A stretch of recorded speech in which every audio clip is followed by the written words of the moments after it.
Bon matin tout le monde. Ce matin, pas de musique. Définitivement, il y a des choses qui fonctionnent et des choses qui fonctionnent pas. Bonjour tout le monde. Bienvenue à En Zone Neutre, votre édition matinale sportive. On jase de hockey.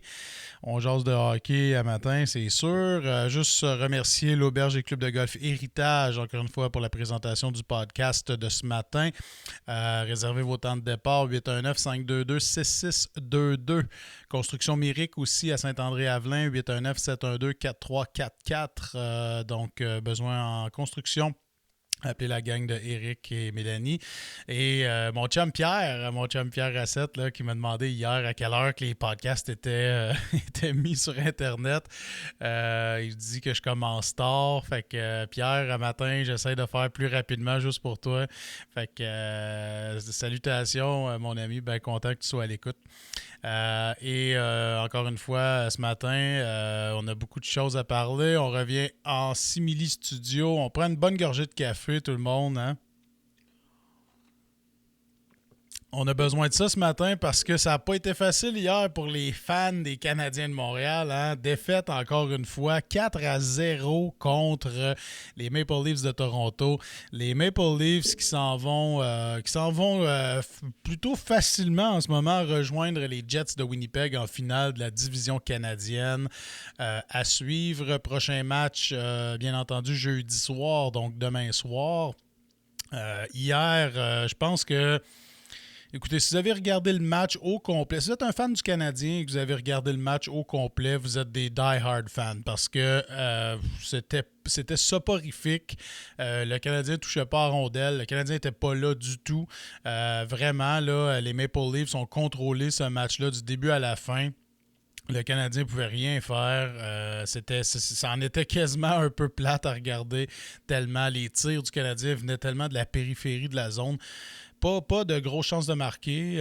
Et on se rend compte là, avec le Canadien que quand Carey Price n'est pas capable de voler le match, les Maple Leafs sont tout simplement trop forts. Là. C'est une meilleure équipe, en fait. Et ça, je pense que tout le monde le savait. Par contre, au niveau des impondérables comme le facteur nervosité, pression sur les Maple Leafs de finalement remporter une ronde en série, le fait que Carey Price pouvait voler des matchs à lui seul, tout ça, en fait, est venu donner de l'espoir aux partisans du Canadien. Et c'est pas fini, là. Le Canadien peut toujours revenir. Mais de ce que j'ai vu, en tout cas, lors des deux derniers matchs, donc lundi et mardi, cette équipe-là est tout simplement pas de taille, ne peut pas rivaliser avec les Maple Leafs. Et ça me fait vraiment mal au cœur de dire ça, parce qu'étant moi-même un fan des Sénateurs d'Ottawa, je peux pas prendre pour les Maple Leafs. Et s'ils se retrouvent, par exemple, à remporter la division canadienne, je vais avoir un petit penchant pour l'équipe canadienne, c'est sûr, mais je vais avoir un peu de difficulté à prendre réellement pour les Maple Leafs de Toronto. Donc, on va espérer que le Canadien puisse remonter ça ou qu'à la limite là, que les Jets puissent battre les Maple Leafs si c'est ce qui arrive là, en deuxième ronde dans la division canadienne. Mais bon, à suivre, ça se passe jeudi, le cinquième match de la série. Comme je l'ai mentionné lors du podcast hier et à plusieurs reprises, lors du match numéro 6, on pourrait avoir des partisans au Centre Bell. Donc, ce serait intéressant si le Canadien pouvait remporter le match de jeudi et se retrouver samedi avec un Centre Bell à pleine capacité à 2500. Mais quand même, ça serait intéressant. Et encore une fois, hier, super job de l'équipe de l'équipe du Centre Bell. Là. Je parle toujours de Michel Lacroix comme annonceur maison, mais le gars, il n'y a aucune différence entre ses présentations qu'il peut faire devant ou sans partisans, en fait. Donc, c'est une machine, ce gars-là. Puis quelle voix, hein? Quelle voix incroyable. Et hier, bravo aussi aux Canadiens, en fait à la Ligue nationale, mais aux Canadiens d'avoir tenu un moment de silence pour George Floyd. Justement, ça fait un an aujourd'hui que George Floyd,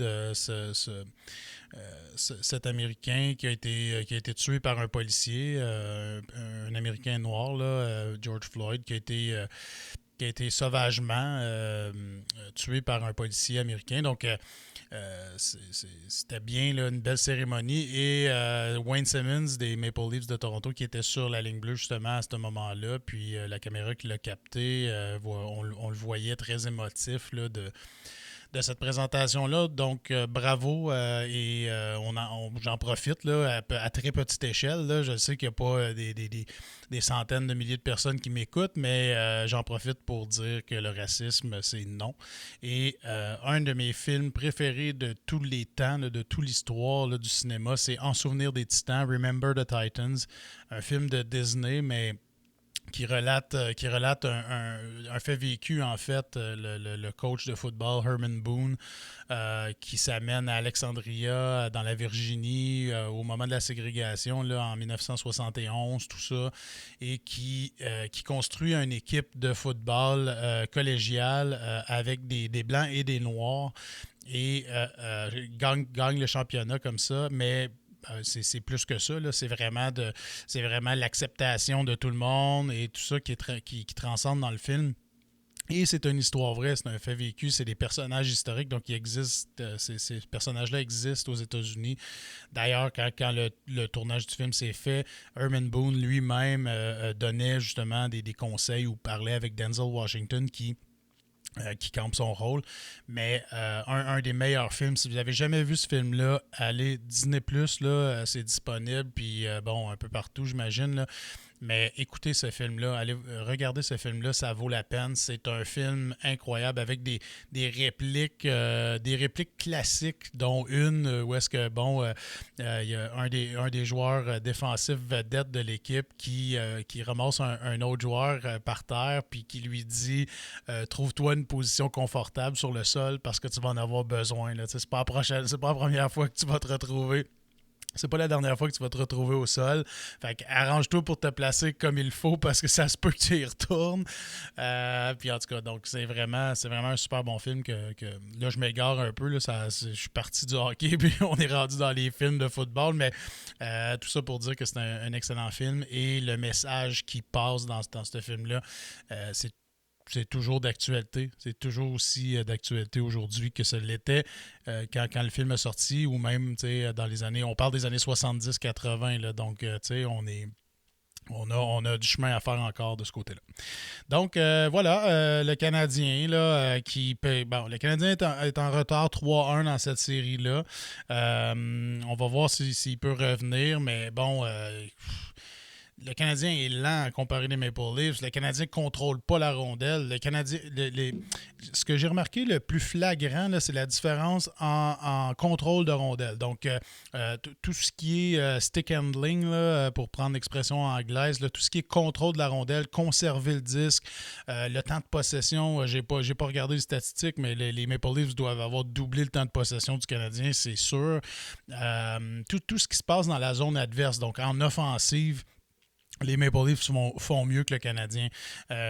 Puis le seul avantage que le Canadien avait probablement dans cette série-là, c'était un Carey Price qui avait l'air d'être plutôt motivé, qui avait l'air vraiment avec du grit, là, on avait l'impression qu'il voulait absolument remporter cette série-là, ou du moins voler quelques matchs, tout ça. Mais le problème avec ça, c'est que l'autre côté, là, à 200 pieds, Jack Campbell fait tout aussi le travail, sinon mieux. Donc, quelques bonnes chances de marquer du Canadien en première période hier, mais Campbell était là et Campbell était là pour faire les gros arrêts, comme ton gardien doit le faire. T'sais. Donc, à suivre, mais sinon, c'est de bon augure. Et dans les autres séries, j'aime ça faire le survol des autres séries, mais dans les autres séries, là, les Hurricanes ont finalement remporté un match. Un match à Nashville parce que cette série-là se déroule sous la forme 2-3-2. Donc, hier avait lieu le cinquième match de cette série-là et ça avait lieu toujours à Nashville. Et justement, attendez, je dis-tu quelque chose complètement de travers? Ouais, non, j'ai pas rapport. Ça se déroulait en Caroline, le match. Bref, peu importe, mais bon, les Hurricanes prennent les devants 3-2 dans cette série-là, la série NASCAR, comme j'aime bien l'appeler, puis comme on l'appelle aux États-Unis. Et ce match-là s'est terminé en prolongation. Et j'ai regardé à date dans les séries là, en première ronde, et la première ronde n'est toujours pas terminée. Il y a eu 13 parties déjà qui se sont terminées en prolongation. Donc 13, c'est énorme. Je me souviens pas d'avoir vu autant de matchs de prolongation. Est-ce que c'est un signe de la parité? Probablement. Est-ce que tu sais, le fait que les équipes se connaissent bien parce qu'ils ont joué tellement un contre l'autre, donc est-ce qu'il va y avoir autant de matchs en prolongation dans les prochaines rondes? On verra. Puis ça, j'ai pas sorti la stats, mais il y en a 13 qui se sont déroulés en prolongation, puis il y en a un bon nombre qui a nécessité plus qu'une période de prolongation. Donc, on se souvient des Oilers contre les Jets, là, il y a 2 jours, ça s'est terminé en troisième période de prolongation, mais il y en a quelques-uns qui se sont terminés en deuxième période de prolongation aussi. Donc, les gardiens font le travail, les défensifs font le travail, puis on voit que les séries, les prolongations en série, c'est complètement différent de ce qu'on voit dans la saison régulière. T'sais, là, les séries se déroulent, les prolongations se déroulent à 5 contre 5, 20 minutes de temps. On peut jouer un peu plus défensif, on peut contrer l'adversaire. Ce qu'on ne peut pas faire en saison régulière à 3 contre 3, où est-ce que c'est l'offensive et c'est tout. Là. C'est quasiment pas du vrai hockey. Là, c'est l'équivalent de jouer une game de basket dans la NBA, puis après ça, d'aller jouer une game de 21 dans le cours d'école. C'est complètement différent. Donc, mais c'est intéressant de voir ça. C'est intéressant de voir à quel point c'est serré comme ça. Ce soir, dans la Ligue nationale, il y a des matchs à surveiller, ça c'est certain. Les Highlanders qui mènent 3-2 dans la série contre les Pingouins, ça débute à 6h30. Ce soir, Pingouins-Highlanders, le match se déroule à New York, à Long Island. Donc, voilà. Est-ce que les Highlanders vont mettre fin à cette série-là ce soir? À suivre. Cette série-là est plutôt intéressante parce que ça a été des matchs serrés à tous les matchs, donc ça s'est terminé par un but à toutes les parties. D'ailleurs, voyez le dernier match en deuxième période de prolongation. Ensuite de ça, ça s'est pas terminé par un point. Vous voyez, les Highlanders l'ont emporté 4-1 dans le quatrième match. 5-4 pour les Pingouins, tout ça. Donc, ça a été serré tout au long, 2-1 là, lors du deuxième match. Donc, ça a été serré pas mal tout le long de cette série-là. Donc, bien hâte de voir ce soir comment ça va se terminer, si ça se termine ce soir. La série que j'aime au bout, moi, c'est les Panthers contre le Lightning dans ce qu'on appelait l'Est, la conférence Est dans le temps. Les Panthers, le Lightning qui mène 3-2 dans cette série-là, menait 3-1 et les Panthers sont revenus avec une belle victoire au dernier match. Victoire convaincante, là, 4-1 au dernier match, donc c'est pas une victoire chanceuse. Les Panthers qui jouaient super bien, puis j'en avais parlé avec Jean-François Barry, on disait justement que les Panthers jouaient bien malgré le fait que le Lightning était en avance de la série. C'est encore vrai. Les Panthers n'ont pas disputé de mauvais matchs dans cette série-là et ils tirent de l'arrière 3-2. Donc ça démontre à quel point le Lightning est une bonne formation. Sinon aussi ce soir, 9h, est-ce que les Golden Knights peuvent mettre fin à cette série-là? Le Wild du Minnesota qui surprend, là, c'est 3-2 pour les Golden Knights dans cette série-là. Le Wild réussit à marquer des buts en tirant presque pas au but ou en se rendant pas tout à fait au gardien de but, Marc-André Fleury. Donc à suivre ce soir, est-ce que le Wild peut forcer la tenue d'un 7e match? Bien hâte de voir ça parce que cette série-là est super intéressante, puis j'ai bien l'intention ce soir de regarder un bout de cette partie-là, ça c'est certain. D'ailleurs, le podcast live ce soir, ça se déroule ce soir puisque demain, il y a un match du Canadien. Donc, on va parler de ça ce soir. J'ai des invités super intéressants ce soir. Je reçois 3 joueurs des Voltigeurs de Drummondville dans la Ligue de hockey junior majeur du Québec. On va jaser un petit peu de leur saison, comment ça s'est passé. Eux ont été touchés beaucoup par la COVID à un certain moment dans la saison. Se sont promenés, ont fait des bulles. Il y a eu une bulle à Drummondville. Ils ont disputé des matchs dans la bulle à Québec aussi, tout ça. Donc, eux autres ont vu de très près tout ce qui a été fait dans la Ligue de hockey junior majeur du Québec pour permettre une saison. Donc, j'ai hâte de jaser de ça avec eux. Et du cheminement. Là. Bon, les joueurs en question, c'est le capitaine Xavier Simoneau, Kaylin Gauthier et William Dufour, donc ils vont être avec moi ce soir. On va jaser un petit peu de ça. Toujours un segment avec notre gang de Passion MLB parce qu'on a du stock à parler dans le baseball majeur. Je veux qu'on jase avec eux du possible retour des expos. Est-ce que ce dossier-là risque d'avancer plus rapidement si Denis Coderre est élu à la mairie de Montréal? Denis Coderre qui est en avance dans les sondages pour les prochaines élections, etc. Donc ça, c'est des dossiers super cool à parler. On va parler des Blue Jays. Les Blue Jays, une série de défaites. D'ailleurs, sont revenus sur le sentier de la victoire hier soir avec une belle victoire de 6-2 contre les Yankees de New York. Donc, toujours intra-division, là, c'est toujours important de gagner ces matchs-là.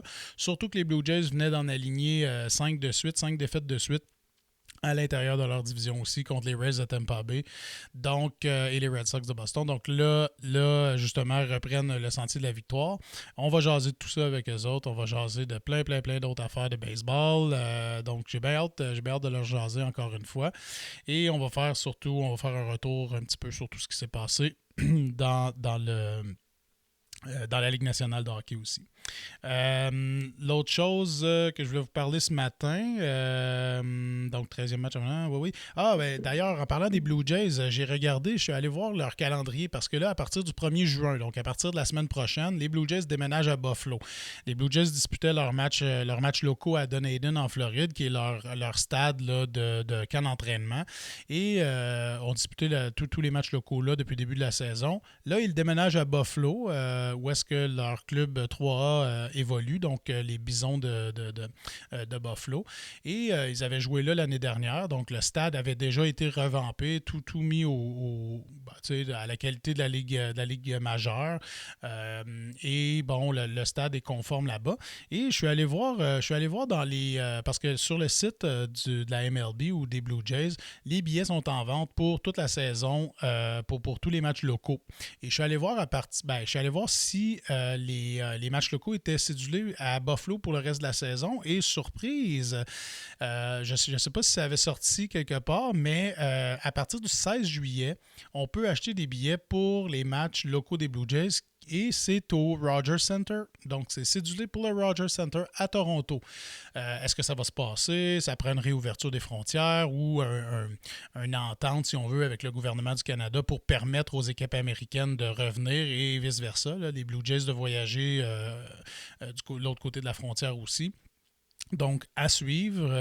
Pour l'instant, ça se faisait pas. Ça se fait toujours pas dans la Ligue nationale de hockey, d'ailleurs. On sait toujours pas si, par exemple, une équipe canadienne franchit la 3e ronde, ou la 2e ronde plutôt, mais se franchit, par exemple, la finale de la Coupe Stanley. Si c'est une équipe canadienne qui se rend là, est-ce que les matchs vont se disputer 100% aux États-Unis? On ne sait toujours pas ce qui va se passer avec ça. Donc, 16 juillet, c'est la date. On va voir. Peut-être que ça va changer. Ça va être rapporté un petit peu plus loin dans l'été. Est-ce que finalement, ils vont jouer tous leurs matchs à Buffalo? À suivre, mais sur le calendrier, du moins, ça semble être placé au 16 juillet, une date potentielle du retour des Blue Jays à Toronto. Fait que... laissez-moi des commentaires. Hein? Est-ce que vous seriez tenté d'acheter des billets et d'aller voir des matchs là-bas, sachant que possiblement ils seront de retour? Je ne sais pas. Hein? Est-ce qu'on se risque? Quoique être dans un stade ouvert en plein mois de juillet, je pense pas que c'est plus problématique que d'être dans un parc à Montréal en ce moment où tout le monde est entassé un par-dessus l'autre. Fait que, ceci étant dit, poser la question, c'est y répondre. Petite gorgée de café. Et mon dernier sujet ce matin, c'est au golf. Au golf, on est à la veille de voir de la bataille. On est à la veille de voir des bagarres, d'après moi, parce que c'est pas l'amour fou entre Bryson DeChambeau et Koepka. Koepka qui donnait une entrevue, Koepka qui a fini 2e au PGA Championship derrière Phil Mickelson. Phil Mickelson qui a été incroyable. D'ailleurs, on va en parler ce soir lors du podcast live. Koepka qui termine 2e et qui donne une entrevue à CBS ou Golf Channel, peu importe. Et pendant qu'il donne son entrevue, Bryson DeChambeau passe derrière lui et lui lance un commentaire qu'on n'entend pas tant que ça. On n'entend pas vraiment ce qu'il dit, mais on peut laisser, ça laisse sous-entendre que c'est pas gentil. Et Koepka qui demande à l'intervieweur de recommencer parce qu'il a perdu son fil d'idée là, suite à ce commentaire-là. Et là, sur les médias sociaux, ça a explosé. On voit plein de gens là, qui commentent sur les ajustements de Bryson DeChambeau et aussi à l'inverse, là, parce que c'est 50-50, je dirais. À l'inverse, les gens qui blâment Koepka d'avoir une face de bœuf et de jamais avoir l'air content, de pas avoir l'air content de jouer au golf, en fait.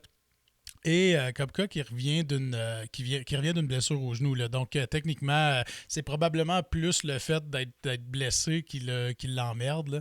Là. Bon, c'est ça. Donc, là, on était à veille de voir là, des doubles échecs avec des drivers au golf. Je rêverais de les voir jouer sur le même trio. Là, c'est pas des foursomes, c'est souvent des threesomes dans les tournois de la PGA, dans les 2 premières rondes. Donc, je rêverais de les voir jouer les deux ensemble là, au prochain tournoi. Juste pour voir si la marde va pogner. Bataille de caddie, là, n'importe quoi, mais on veut voir ça. Là. Un bon épisode à la Happy Gilmore dans la PGA. Donc, ça serait assez magique. Donc, on se retrouve ce soir à compter de 19h30 pour En Zone Neutre live. Et je vais avoir des bonnes nouvelles à vous annoncer ce soir sur un invité, une entrevue que je vais préenregistrer et que je vais vous présenter dans les prochaines semaines. Mais je suis vraiment, vraiment, vraiment content de pouvoir parler à ce monsieur-là parce que c'est une légende. C'est une légende de la région de l'Outaouais, de mon coin et tout ça, mais ça va au-delà de la région. Là. C'est vraiment une légende du Québec. Et j'ai bien hâte de vous annoncer ça. Je vais le recevoir en entrevue. Et c'est ça. Fait que je vous annonce ça ce soir en primeur sur En Zone Neutre Live. D'ici là, passez une belle journée. Il va faire beau aujourd'hui. Il va faire chaud. Amusez-vous bien. Puis profitez du beau temps. Et on se reparle ce soir. All right. Ciao tout le monde.